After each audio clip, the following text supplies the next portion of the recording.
Vuoi assaggiare una birra dove al suo interno scopri la specialità tipica friulana?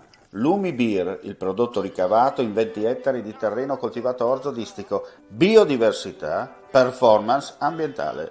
Lumi Beer nelle sue 5 versioni disponibili, 4 per consumo veloce e dissetante e la versione Magnum per intenditori. Lumi Beer si abbina a qualsiasi palato. Lumi Beer è un prodotto esclusivo Azienda Agricola Pancera, il buon seme, i buoni frutti. Ben ritrovati gentili amici e amiche alla visione all'ascolto per quanto riguarda l'informazione su friulitv.net con le notizie del pomeriggio. Agnese Baini ha vinto la prima edizione del premio Leali Young organizzato da Leali delle Notizie in memoria di Cristina Visintini, vicepresidente dell'associazione scomparsa lo scorso agosto, con un podcast giornalistico sulla situazione carceraria e focus sulla casa circondariale Ernesto Mari di Trieste. La premiazione si terrà martedì 14 giugno all'inaugurazione dell'8ª edizione del Festival del giornalismo dei Ronchi dei Legionari. Agnese Baini, triestina, ha vinto su altri 47 partecipanti con il podcast È tutta una questione di salti. E ora parliamo di politica.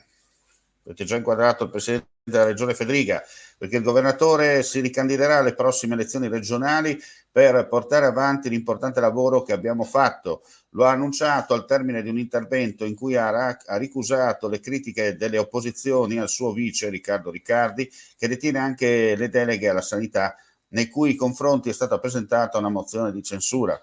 Proprio per questa voglio andare avanti, sono ancora più motivato da questa mozione di oggi e dunque ribadisco con ancora più forza la mia volontà di ricandidarmi alle prossime elezioni e su questo chiederò la fiducia dei cittadini, ha concluso Fedriga nel suo intervento. Ed ora andiamo a vedere i numeri del Covid in regione.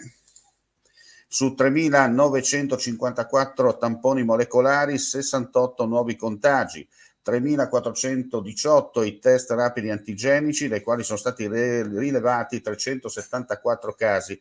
Le persone ricoverate in terapia intensiva sono 2, i pazienti ospedalizzati in altri reparti 115. Lo rende noto la Direzione Centrale Salute della Regione Friuli Venezia Giulia nel bollettino quotidiano. Nella giornata odierna si registrano 2 decessi. E con questa notizia chiudiamo qui questa edizione flash. Come sempre vi rimandiamo al nostro sito friulitv.net per le altre notizie e gli aggiornamenti dell'ultima ora.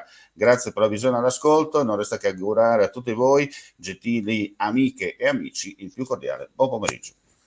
C'è chi ti promette la luna, chi ti promette le stelle, chi farà un nuovo universo se sarà il caso.